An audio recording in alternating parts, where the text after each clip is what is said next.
Co-drivers number 10, Hanukkah Minolta, Cadillac DPI VR, Ricky Taylor, Jordan Taylor, Max Angelelli, and Jeff Gordon. This is the first ever Rolex 24 victory for Cadillac. First Rolex 24 victory for Jordan, Ricky, and Jeff. This is the second Rolex 24 victory for Max. Last time was 2005. This was also Max's final race, which we will get into in a moment. Jeff's only previous Rolex 24 start came with the same team in 2007, and they finished third with Wayne, Max, and Jan Magnussen as co-drivers that day. 15th U.S. sports car, major U.S. sports car victory for Jordan and Ricky. 8th in the WeatherTech Championship. The other 7 came in Grand Am. 20th career U.S. sports car win for Max. The margin of victory was 0.671 seconds. As a note, the closest margin of victory in series history, or in Rolex 24 history, was 0.167 seconds in 2009. So not quite a record, but obviously very, very close. So, gentlemen, congratulations. Wayne, why don't you take the first word, if you could?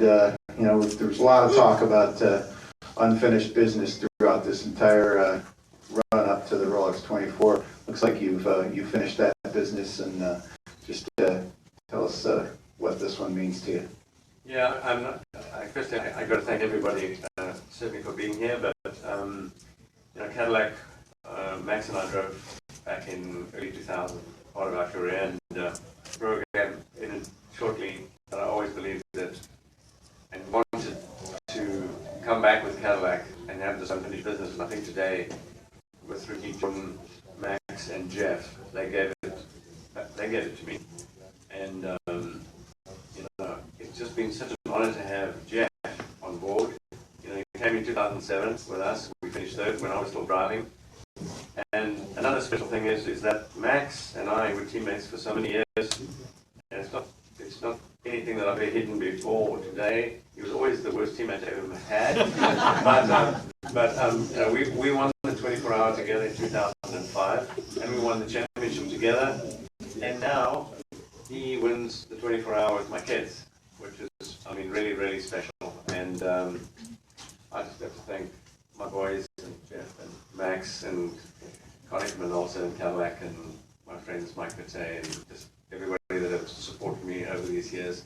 As I said to Jeff, you know, in sports car racing, it's not like NASCAR. We race for the love of the sport. We actually pay to race. and so we lose money every single year, and Jeff makes the money. That's why I race for free. No, man, I've got to tell you something. Can you believe it? I got him for free. and in fact, I made him pay for the paint on the car. So, of course, he sold it to his sponsor. But anyway, I got to tell you, I don't know how anybody could top this. I really don't. And thank you. Thanks, Wayne. Jeff, let's move over to you. You've won races here, certainly at Daytona International Speedway. You've won the Monster Energy NASCAR Cup a few times in your career. How special is this one? Well, and you know, hearing Wayne talk about this experience and what this means to him, and you know, I don't limit that to just here in this moment. I think about starting that out in 2007 when we spoke, and I was able to be a part of the team then. I saw it then, and I followed it very closely ever since. I've become a big fan of this team by being a part of it, a big fan of the series, this race especially. And I was so thankful when I got that call from Wayne earlier this year, or in 2016, and he asked me, you know, if I wanted to be a part of this, and then of course told me about the Cadillac program that they were working on, and I just couldn't believe it. It's like a dream come true for me, because I've always dreamt about driving a car, a beautiful, amazing, you know, car that could handle like this, that had the technology like this, and compete in a race like this. So, you know, this is very surreal to me. This whole experience and moment to have this in on my resume. I mean, it's a very elite group that's won the Daytona 500 and the Rolex 24 together. That's something I'm very, very proud of. But I think more than anything is this experience for me of not to take anything away from 2007, Max, and I realized in 2007 when an amazing race car driver both these guys are, and how difficult this race is. But these two over here, this experience to me was about building this bond and this friendship that I didn't expect to happen because of the way they welcome me in, and we had a lot of fun along the way. They answered all my questions because I had a lot of them, and they helped me adapt, and that's what helped us as a group, I think, to go out there and win. And then I was able to learn just how talented they are. And I was so impressed over the watching all night. I was glued to the TV every second, every lap. I couldn't sleep because I wanted to watch these guys do what they did in the rain and the cold and the most treacherous conditions. And they did it at a level that, I'll be honest, I'm not capable of doing. And I was so impressed. So then you go to the last stint in this final race of a 24-hour race, and you see it come down to that. It was a thrill of a lifetime. And I'm just so honored to be sitting here and be a part of this experience. Jeff is the fourth driver to win the Daytona 500 and the Rolex 24, joining AJ Foyt, Mario Andretti, and Jamie McMurray. So not bad company. not at all. We'll keep going with our questions here before we open up for questions to the group. Jordan, why don't we move over to you if we could? Obviously, clearly, a long time coming for the team, and you guys have been on the podium here quite frequently at the Rolex 24. But first time today, you get to stand on the top of it. How does that make you feel? Yeah, I mean, the past 4 years and now 5 with this year, we've had flawless runs. We've never gone to the garage. We've never lost a lap. It's always just been tires, fuel, and driver. And thankfully, we had another one of those days today. One of our guys wasn't actually with us. Who was with us every one of those races? Adam Bannett. He actually left Thursday morning. We had his first child Thursday morning, and he was watching the race on TV. And it was kind of scary for all of us because he's the guy who wired the entire car. Any little glitch with anything, he was our guy.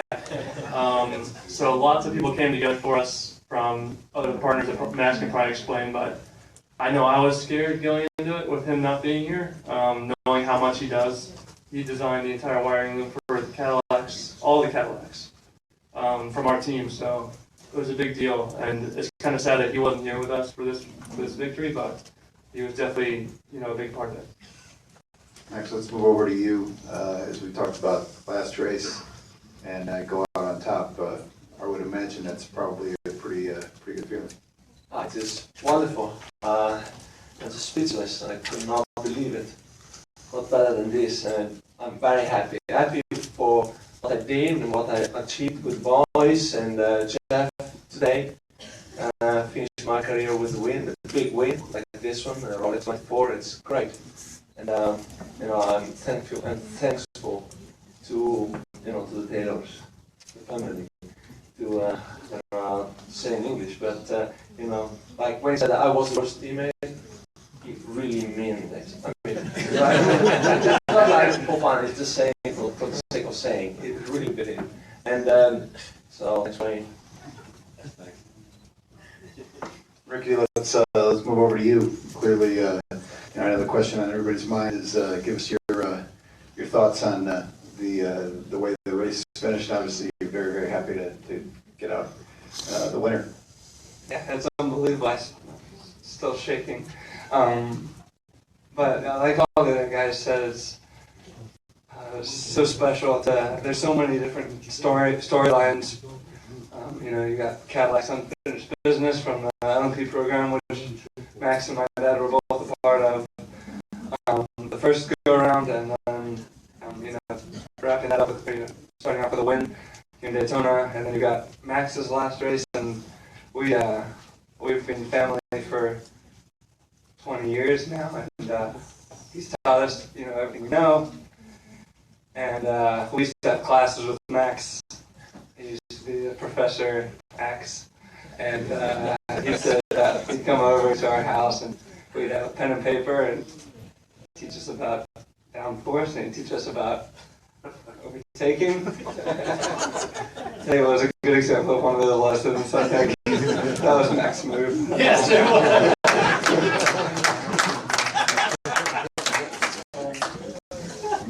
And then to finish up, I mean, it was an emotional day, regardless if we won the race to have our last race with Max, but to win was really cool. And obviously you got Jeff as well. I mean, to add to his amazing career is it's a surreal experience. So just happy to be able to contribute to that. Okay, Marshall? Sorry, Wolfgang. I have two questions. First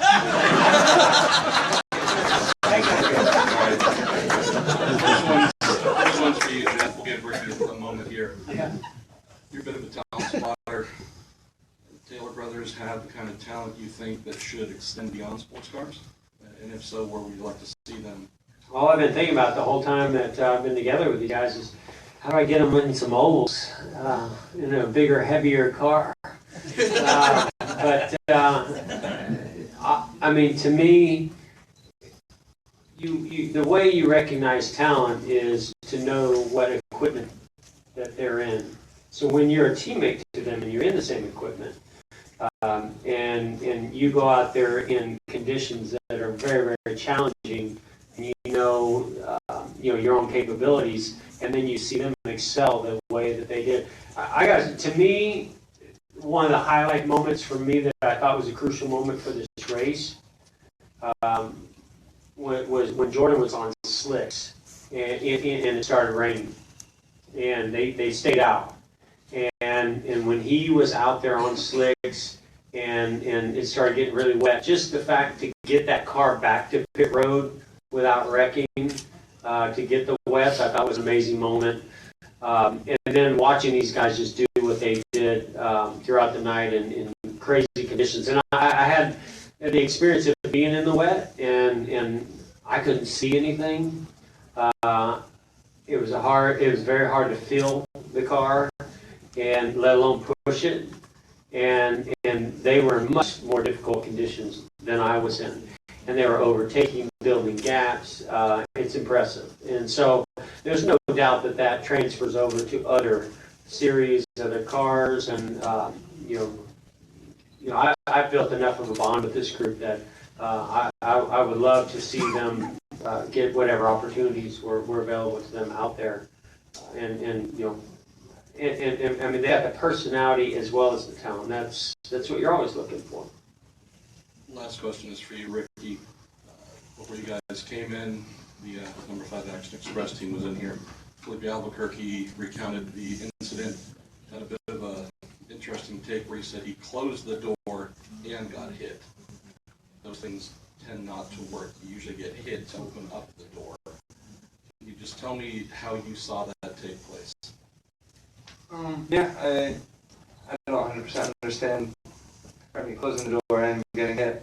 I think that explains it, but I've obviously been working on it for a while and looking at where we were strong and where we weren't strong, and it's the 24-hour, so if everybody's gonna take a risk. So the way I saw it, we came through GT traffic. I was closer than he'd been struggling in turn 1. All their car didn't look very good there. And we were really strong on the brakes. And so I've thought about doing this for years and years, and this has always been something like people always open up after that little kink in turn 1. They open their hands a little bit, and it's just so easy to release the brake there and pop in there. And if you get enough alongside, you can make it work. And I think he saw me coming. He saw me committing, and like he said, I guess, he closed the door. But I think Bo always talks about shared responsibility, And if he knew I was committing, why would you close the door and make us crash? But the way, from my perspective, it's Max's last race. There's a lot of emotions going on. I wanted to win terribly. We're either gonna make a move and do something and win, or sit there in second and wait to get